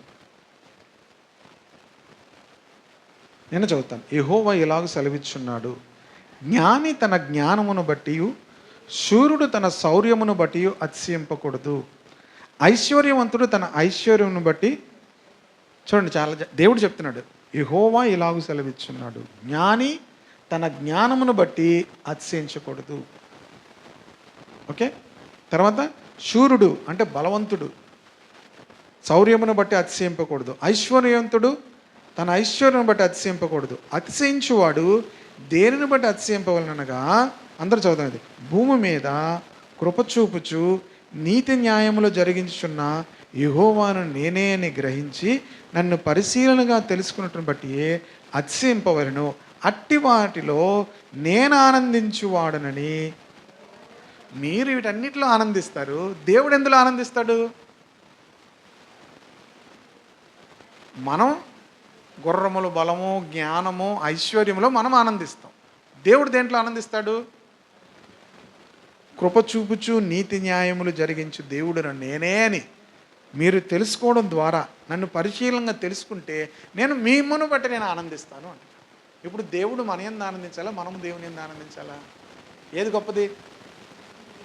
మనం అందరం దేవుని బట్టి ఆనందించవచ్చు. దేవుడు మనల్ని బట్టి దేవుడు మనల్ని బట్టి ఆనందించాలంటే దేవుణ్ణి మనం తెలుసుకోవడం ద్వారా, ఆయన కృప చూపే దేవుడు, ఆయన నీతిని చేసే దేవుడు, న్యాయం చేసే దేవుడు అని మనం ఇంకా తెలుసుకోవడం ద్వారా దేవుడు మనలో ఆనందిస్తాడట. హల్లెలూయా. ఇందాక కూడా అదే మాట ఉంది కదా, తన కృప కొరకు కనిపెట్టుకున్న వారిలో యెహోవా ఆనందించేవాడు. ఆయన యందు భయభక్తులు గల వారి యందును, ఆయన కృప కొరకు వేడుకున్న వారిలోనూ ఆయన ఆనందించేవాడు. మరలా రోమాపత్రిక వచ్చేద్దాం. కనుక దేవుడు ఎవరిని కరుణిస్తాడో వారిని కరుణిస్తాడు. కనుక మనం ఏ లాన్ ఫాలో అవ్వాలంటే, దేవుడు కనికరము కొరకు మనం కనిపెట్టుకోవాలి అంతే. దేవా నన్ను కనికరించు. దేవా, ఒక పాప ఏమని ప్రార్థన చేశాడు గుండెలు బద్దలు పట్టుకొని? దేవా పాపినైనా నన్ను. ఎవడు ఇప్పుడు నీతిమంతుడయ్యాడు? లోకాసు వార్త 18 అధ్యాయంలో ఒక వ్యక్తి ప్రార్థన చేస్తున్నాడు, నేను వారానికి 2 రోజులు ఉపవాసం ఉంటాం, మనం 2 రోజులు ఉండం, ఒక రోజు ఉండం. నేను దశంభాగం ఇస్తున్నాను, నేను ఇంకేం చేస్తాను, ఇలా పాపుల్లో చేరలేదు, చాలా ప్రత్యేకంగా ఉంటాను అన్నీ చెప్తున్నాడు. దేవుడు వాని ప్రార్థన కన్నా ఏమన్నాడు, గుండెలు బాదుకొని పాపినైన నన్ను కరుణించు అన్నవాడు ఏమయ్యాడట, వానికంటే ఆ పైవాని కంటే కిందవాడు నీతిమంతుడిగా తీర్చబడ్డాడు. అంటే మనము దేవుని కృప కొరకు ఏమవ్వాలంటే కనిపెట్టుకోవాలి. కనికరించు మనం ఎప్పుడు అడిగినా కూడా దేవుణ్ణి ఏమవ్వాలి, కరుణించు ప్రభువా అని ప్రార్థన చేయాలి.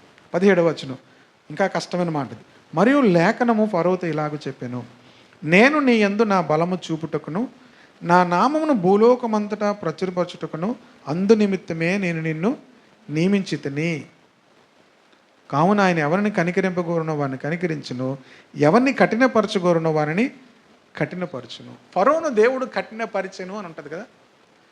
ఫరో భయపడ్డాడు కొన్ని క్రియలు చూసినప్పుడు, కానీ దేవుడు మరలా ఉదయాన్ని ఏం చేశాడంటే దేవుడు క్లియర్గా ఉంటుంది, దేవుడు ఫరో హృదయాన్ని కఠినపరచు. కనుక దేవుడు ఎవరిని కఠినపరుస్తాడో వారిని కఠినపరుస్తాడు అని చెప్తూ పైన ఏమన్నాడు, నీ యందు నా బలము చూపుటకును నా నామం భూలోకమంతటా ప్రచురమగుటకును అందు నిమిత్తమే నేను నిన్ను నియమించి. అసలు నువ్వు నిన్ను ఎందుకు పుట్టించానంటే నీ ద్వారా లోకానికి నా బలమును చూపించుకోవడానికి, నా యొక్క నామమును భూలోకమంతటా ప్రచురపరచుకోవడానికి నేను నిన్ను నియమించాను. మనం ఏమనుకుంటాం, ప్రసంగిస్తున్న వాళ్ళ ద్వారానే ఎక్కువ ఏమవుద్ది, ప్రచారం వద్దు అనుకుంటాం. కానీ ఫరో ద్వారా ఎంత ప్రచారం ఏం తెలుసా, ఫరో కఠినంగా ఉండడం ద్వారా ఎక్కడో ఎరుకోలో ఉన్నటువంటి రాహాబు ఏమంది, మీ దేవుడు మీ మీ మీ మీ కొరకు చేసిన కార్యాలు మేము వింటే మా గుండెలు ఏమైపోయి కరిగిపోయాయి, మీలాంటి దేవుడు ఆకాశమందు కానీ భూమి ఎందు కానీ ఎవడు ఇంకా ఉండడు అన్నది.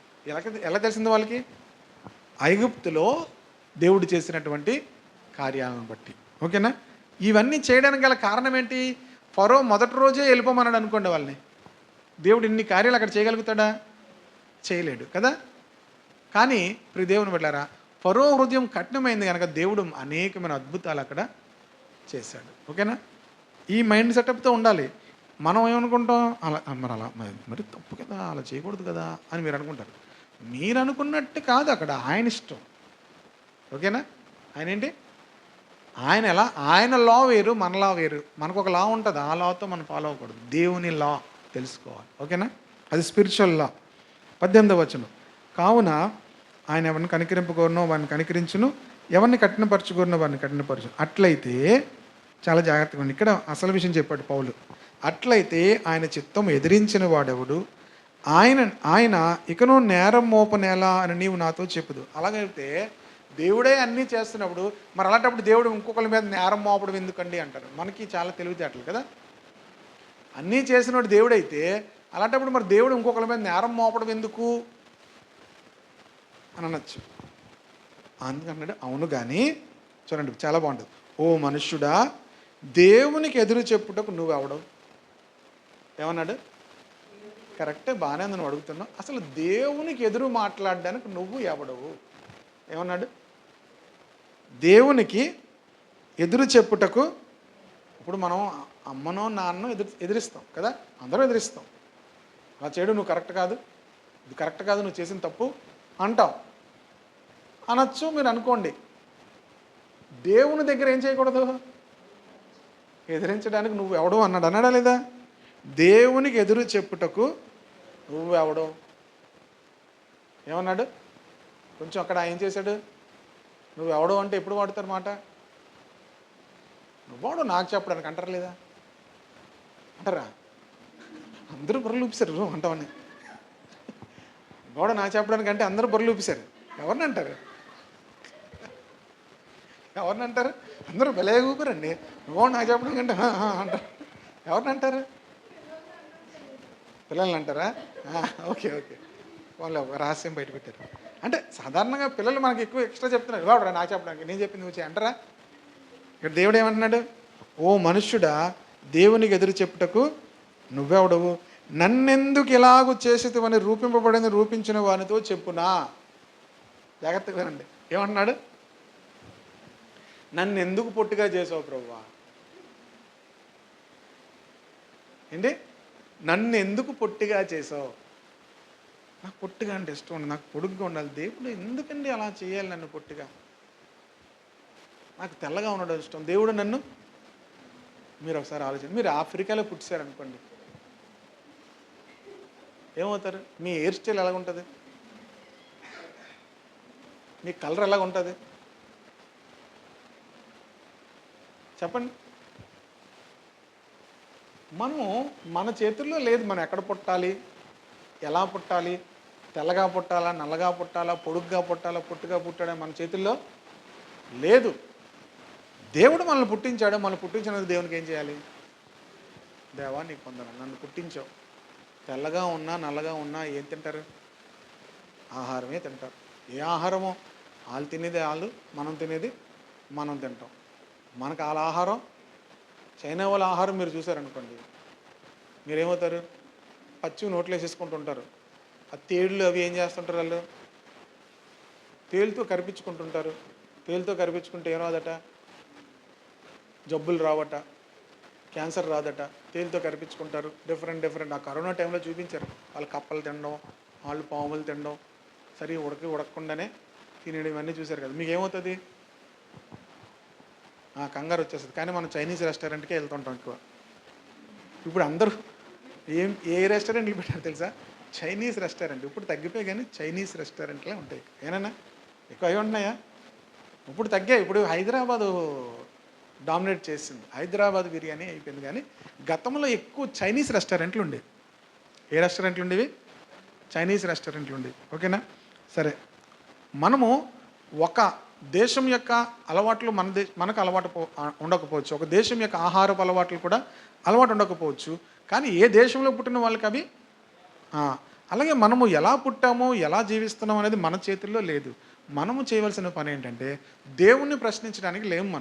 మనం ఏం చేయాలి? నన్ను పుట్టించావు, నీకు వందనాలు. ఓకేనా?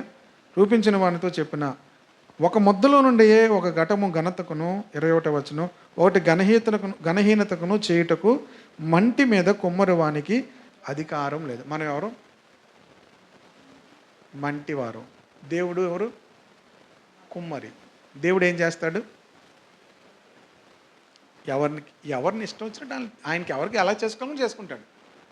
ఇప్పుడు కుమ్మరోడి దగ్గరికి వెళ్ళి, ఇది పాత్ర ఏంటి, ఏ పాత్ర అయితే? ఇంతకుముందు మట్టి పాత్రలే వాడేవారు కదా. వంట చేసుకునే పాత్రలు ఉండేవి, కూజాలు ఉండేవి, అన్నీ కూడా ఏంటి, మట్టి పాత్రలే. ఆ మట్టి పాత్రలు ఇంకొంచెం బాగా చేసి దానికి పెయింట్ వేస్తే ఎక్కడ ఉంటుంది? అది ఫ్లవర్ వాజ్ అయిపోద్ది. దాన్ని కొంచెం కాల్స్తే ఏమవుతుంది? పింగాణి అయిపోతుంది. డిఫరెంట్గా అయిపోతుంది కదా. అది నన్ను ఎందుకు అలా చేసావు? నన్నేమో ఎక్కడ ఉంచావు? ఎక్కడ? వంటగదిలో పాత్రగా చేసావు. వాళ్ళనేమో ఎక్కడ పెట్టావు? హాల్లో టేబుల్ మీద చక్కగా పువ్వులు పెట్టి అందరూ ఆనందించేదాన్ని చేసావు. నన్ను ఎక్కడ పెట్టావు? టీ కప్పులో పెట్టావు. అనడానికి మట్టికి ఏం లేదు? అధికారం లేదు. దేవుడు ఎవరు? కుమ్మరి. మనం ఎవరు? మంటివారు. ఓకేనా? అధికారం లేదా? అలాగే దేవుడు తన ఉగ్రతను కనపరుచుటకును, తన ప్రభావం చూపుటకును హెచ్చించిన వాడే నాశనమునకు సిద్ధపడి ఉగ్రత పాత్రమైన ఘటములను ఆయన బహు దీర్ఘశాంతంతో సహించినానేమి, మరియు మహిమ పొందుటకు ఆయన ముందుగా సిద్ధపరిచిన కరుణాపాత్ర ఘటముల ఎడల, అనగా యూదుల్లో నుండి మాత్రము కాక అన్ని జనుల్లో నుండి ఆయన పిలిచిన మన ఎడల తన మహిమైశ్వర్యమును కనపరచవలని ఉన్న నేమి, ఆ ప్రకారముగా నా ప్రజలు కాని వారికి నా ప్రజలనియు, ప్రియురాలు కాని దానికి ప్రియురాలనియు పేరు పెట్టుదును. మరియు జరుగునదేమనగా, నా ప్రజలు కారని ఏ చోటన వారితో చెప్పబడినో ఆ చోటనే జీవము గల దేవుని కుమారులని వారికి పేరు పెట్టబడను అని హోషేయలో ఆయన చెప్తున్నాడు. కనుక దేవుడు ఒక చోట ఏమన్నాడు? వీరు నా ప్రజలు. ఇప్పుడు ఏమంటున్నాడు ఆయన? నా ప్రజలు అంటున్నాడు. ఇప్పుడు ఏమంటున్నాడు? పైన ప్రియురాలు కాని దానికి ఇప్పుడు ఏమని పిలుస్తున్నాడు? ఇప్పుడు అన్ని జనుల కోసం చెప్తున్నాడు. ఒకప్పుడు నేను వాళ్ళని ప్రియురాలు అనలేదు, వారు నా ప్రజలు కారన్నాను. ఇప్పుడు ఏమంటున్నాను? ప్రియురాలు అంటున్నాను. ఏమంటున్నాను? ఎవరిని అంటున్నాడు దేవుడు? సంఘమును ఏమంటున్నాడు దేవుడు? ప్రియురాలు. హల్లెలూయా. దేవుడు ఏ సమయంలో ఏం చేస్తాడు అనడానికి మన జ్ఞానమునకు అర్థం కాదు. కానీ ఇప్పుడు ఆయన ఆలోచనలు ఇప్పుడు బయలుపరుస్తున్నట్టే సంఘానికి దేవుడు సమయం ఇచ్చాడు. ఇశ్రాయేలీలు ఆ యొక్క దేవుని యొక్క సంకల్పంలోనికి వారు రాలేదు. కానీ సంఘం ఏమైంది? ఇప్పుడు ఇశ్రాయేలును దాటి ముందుకు వచ్చేసింది. సంఘానికి తెలిసిన విషయాలు ఇశ్రాయేలుకి తెలియవు. సంఘానికి తెలిసిన విషయాలు ఇశ్రాయేలుకి తెలియవు. క్రైస్తవులంగా మనకు తెలిసిన విషయాలు ఇశ్రాయేలీలకు తెలియవు. ఇశ్రాయేలీలు కొత్త నిబంధన వారు నమ్మరు, ప్రకటన గ్రంథం వారు నమ్మరు, వాళ్ళకి తెలియదు. వాళ్ళు ధర్మశాస్త్రాన్ని నమ్ముతారు, లాని నమ్ముతారు, మోషేని నమ్ముతారు. వాళ్ళు యేసుక్రీస్తుని వాళ్ళు ప్రవక్త అనుకుంటారు. యేసుక్రీస్తుని పూర్తిగా వాళ్ళు నమ్మరు. ఇప్పుడు దేవుని బిడ్డలారా, మనకు దేవుడు ఏం చేశాడు? యేసుక్రీస్తు దేవుడని మనం నమ్మునట్లుగా దేవుడు మనకు జ్ఞానం ఇచ్చాడు. లాస్ట్ మాట చూపిస్తాను చూడండి. లాస్ట్ వీక్ కూడా చెప్దాం అనుకున్నాను, చెప్పలేదు. అదొక్కటి చెప్పి ముగిస్తాను. యోహాను పత్రిక 5వ అధ్యాయము 20వ వచనం. కాదమ్మా, యోహాను పత్రిక 5వ అధ్యాయం 20వ వచనం. మనము సత్యవంతుడైన వారిని ఎరుగవలనని దేవుని కుమారుడు వచ్చి మనకు వివేకం అనుగ్రహించున్నాడు. మనము దేవుని తెలుసుకోవడానికి దేవుడు మనకు వివేకం ఇచ్చాడు. ఏమిచ్చాడు? మనము సత్యవంతుడైన వారిని ఎరుగవలనని దేవుని కుమారుడు వచ్చి మనకు ఏం చేశాడు? వివేకం అనుగ్రహించున్నాడని ఎరుగుతాము. దేవుని కుమారుడు వచ్చి ఏం చేశాడు? వివేకం అనుగ్రహించాడు. వివేకము అంటే అండర్స్టాండింగ్, గ్రహించగలిగే జ్ఞానం. జ్ఞానం వేరు, గ్రహించగలిగే జ్ఞానం వేరు. అర్థమవుతుంది కదా? గ్రహించగలిగే జ్ఞానాన్ని దేవుడు మనకు ఇచ్చాడు. దేవుని కుమారుడు వచ్చి సత్యవంతుడు ఎవరు, ఏంటి సత్యము అని ఎరిగేటట్లుగా ఆయన మనకు వివేకం అనుగ్రహించాడు. మనము దేవుని కుమారుడిని యేసుక్రీస్తునందు ఉన్నవారమై సత్యవంతుని అందున్నామో ఆయనే నిజమైన దేవుడును నిత్య జీవమునై ఉన్నాడు. ఇది ఎలాగొచ్చిందంటే ప్రభువైన యేసుక్రీస్తు మనకు వివేకం అనుగ్రహించాడు కనుక మనము ఆయనను ఎరిగి ఉన్నాము. అంతేకాదు మనం సత్యములో ఉన్నాము. ఆయనే నిజమైన దేవుడు, నిత్య జీవమునై ఉన్నాడని ఎరిగి ఉన్నాము. ఎలా తెలుసుకున్నాము? మన బుర్రతో ఆలోచిస్తే అవ్వదు. ప్రభు మనకు వివేకం అనుగ్రహించాడు కనుక ఈరోజు నేను ప్రభువుని తెలుసుకున్నాను అంటే, ఈరోజు యేసుక్రీస్తుని నా రక్షకునిగా నేను అంగీకరించాను అంటే, యేసుక్రీస్తులో నేను కొనసాగుతానంటే నా సామర్థ్యం కాదు, ఆయన నాకేమిచ్చాడు? వివేకం ఇచ్చాడు. To understand who is God, who gives eternal life. ఎవరు నిత్యజీవం ఇస్తారు, ఎవరు సత్యవంతుడైన దేవుడు అని నేను గ్రహించినట్లుగా ఆయన నాకేమిచ్చాడు? వివేకం ఇచ్చాడు. సో ఇప్పుడు ఆల్ గ్లోరీ టు గాడ్. దేవునికి మనం ఏం చెప్పాలి? ప్రభువా, నేను గ్రహించడానికి నువ్వేమిచ్చావు? వివేకం ఇచ్చావు. జ్ఞానంకు మించి వివేకం అంట, అండర్స్టాండింగ్ అని ఉంటుంది. ఓకేనా? దేవుడు మనకి దాన్ని ఇచ్చాడు. అందుకే దేవుణ్ణి వెతికేవారు ఎలా వెతకాలని అన్నాడు? వివేకము కలిగి దేవుని వెతుకువారు కలరేమో అని దేవుడు భూమి మీద నుంచి నరులందరినీ చూశాడట. చూస్తే ఒక్కడు లేడు. దేవుని వెతుకువారు ఒక్కడు లేడు, అందరూ దారి తప్పి పనికి మాలిన వారయ్యారు అని అందు బైబిల్లో. ఎవరయ్యారు? పనికి మాలిన వారయ్యారు. రోమాపత్రిక 3వ అధ్యాయం ఉంటుంది, 14వ అధ్యాయంలో కీర్తనల గ్రంథం 14వ అధ్యాయం 2వ వచనం నుంచి ఉంటుంది. ఓకేనా?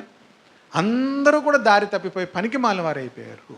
వివేకం లేదు, దేవుణ్ణి వెతికే వివేకం లేదు. యేసుక్రీస్తు వచ్చి ఏం చేశాడంటే, ఆయన తట్టు చూచినప్పుడు ఆయన మనకేమిస్తాడు? వివేకం అనుగ్రహిస్తాడు. Then we will have that understanding who is God, who gives eternal life. ఎవరు నిత్యజీవమై ఉన్నాడు, ఎవరు సత్యమై ఉన్నాడు, ఏది సత్యమై ఉన్నది, ఆ వివేకము దేవుడిస్తాడు. సింపుల్గా మనకు అర్థమైపోతుంది. లేకపోతే ఏం చేయాలి? పట్టుకొని కొట్టుకున్నా మీకు అర్థం. ఆదివారం చెప్తాను కొన్ని విషయాలు. టపా కొట్టుకుంటే మనకేమవుతుంది? వివేకం ఉంటే ఏమవుతుంది? అర్థమైంది. దేవుడు ఏమిచ్చాడు మనకి? వివేకము ఇచ్చాడు. మీ అందరికి ఏమిచ్చాడు దేవుడు? ఎవరి ద్వారా ఇచ్చాడు? దేవుని కుమారుడు వచ్చి మనకు వివేకం అనుగ్రహించాడు. హల్లెలూయా. యేసుక్రీస్తు లేకపోతే we don't have any understanding. యేసుక్రీస్తుని అంగీకరించినప్పుడే he will give that understanding. అర్థమైంది కదా? ఆ అండర్స్టాండింగ్ ద్వారానే ఎవరు సత్యవంతుడు, ఏది నిత్య జీవము, ఏది సత్యమైనది మనకి ఈజీగా అర్థమైపోద్ది. లేకపోతే ఏమవుతుంది? బోల్డ్ ప్రశ్నలు అడుగుతుంటాం, బోల్డ్ డౌట్లు అడుగుతుంటాం, చెప్పినా మీకు అర్థం కాదు. మీరు ఎప్పుడైతే యేసుక్రీస్తుని నమ్మిక ఉంచుతారో, యేసుక్రీస్తును కృప కొరకు వేడుకుంటారో, యేసుక్రీస్తు మీకు ఏమిస్తాడు? వివేకం ఇస్తాడు. ఆ వివేకం ద్వారా మనకు అన్నీ అర్థమైపోతాయి. ఏమవుతాయి? అన్నీ అర్థమైపోతాయి. ఓకేనా? Praise the Lord. చిన్న ప్రార్థన చేసుకొని ముగించుకుందాం. అందరూ కూడా కళ్ళు మూసుకొని. ఈరోజు చాలా విషయాలు మనం ధ్యానం చేస్తాం. పౌలు హృదయంలో ఉన్న దుఃఖము, వేదన దేని కొరకంటే వారు శరీర సంబంధమైన పిల్లలే కానీ దేవుని పిల్లలు కారు. ఆ మాట తన హృదయాన్ని ఎంత దుఃఖపెట్టిందో. ఇశ్రాయేలు దత్తపుత్రత్వం పొందారు, ఎన్నో వాగ్దానాలు పొందారు, కానీ ఇశ్రాయేలీలందరూ కూడా ఇశ్రాయేలీలు కారు. ఇస్సాకు వలనైనదే నీ సంతానము. శరీర సంబంధమైన పిల్లలు కారు, వాగ్దాన సంబంధమైన పిల్లలు. కనుక దేవుని పిల్లలుగా అవ్వాలి. మన కుటుంబంలో, మన బంధువుల్లో ఉన్న వారందరూ కూడా శరీర సంబంధమైన పిల్లల ద్వారా సంతోషం కలదు, కానీ దేవుని పిల్లలుగా మనం మార్చబడాలి. ఆశ ఉంటే ప్రభుని అడగాలి. ప్రభా, ఎందరూ తన్ను అంగీకరించరో వారందరికీ దేవుని పిల్లలను పిలువబడుటకు ఆయన అధికారం అనుగ్రహిస్తున్నాడు. వారు దేవుని పిల్లలే. వారు రక్తము వలన కానీ, మనుషేచ్ఛల వలన కానీ, శరీరేచ్ఛల వలన కానీ పుట్టిన వారు కారు. పరిశుద్ధుడా తండ్రి, ఈ మాటలు గ్రహించగలిగే జ్ఞానం మాకు దయచేయి. నీ వాక్యంలో ఎంతో లోతు ఉంది ప్రభా, ఎంతో సత్యం ఉంది ప్రభా. మేము వెర్రివారం ప్రభా, జ్ఞానం లేని వారం ప్రభా. నాయన, మాకు జ్ఞానము దయచేయండి. నీ కృప కొరకు మేము వేడుకుంటున్నాం ప్రభా. మేము మా ఐశ్వర్యాలను బట్టి, మా జ్ఞానాన్ని బట్టి, మా శౌర్యాన్ని బట్టి మేము అతిశయించేవారం ప్రభా. మమ్మల్ని క్షమించండి నాయన తండ్రి. మేము నాయన దేవుని తెలుసుకోవడం ద్వారా, నాయన దేవుడు కృప చూపేవాడని, దేవుడు నీతి న్యాయములు జరిగించేవాడని ఎరుగుట ద్వారా నాయన తండ్రి, మేము నాయన తండ్రిని స్తుతించుతున్నప్పుడు నీవు మాలో ఆనందించేవాడు అని వాక్యం చెప్తుంది. ఈ రాత్రి మేము ధ్యానం చేస్తున్న మాటలన్నీ కూడా అందరి హృదయాల్లో కూడా ఫలించాలి ప్రభా. ఆధ్యాత్మికంగా ఎదగాలి ప్రభా. ఎవరిని కరుణిస్తానో వారిని కరుణిస్తానన్నావు, ఎవరిని కఠినపరుస్తానో వారిని కఠినపరుస్తానన్నావు. పొందగోరు వాన వలన ప్రయాసపడు వాన కలుగుదు కానీ నాయన తండ్రి, కరుణించి దేవుని వలనే కలుగునన్నావు తండ్రి. మమ్మల్ని అందరినీ కనికరించండి. ఇక్కడున్న వాళ్ళందరినీ కనికరించండి, క్షమించండి, వివేకము దయచేయమని ప్రార్థిస్తూ నాయన నీ మాటలు విన్న బిడ్డలందరి జీవితాల్లో పరిశుద్ధాత్మ కార్యం జరిగించి మీరు మహిమ పొందమని కోరుతూ యేసుక్రీస్తు నామములో ప్రార్థించి మనవులు అడిగి వేడుకుంటున్నాం తండ్రి. ఆమేన్, ఆమేన్.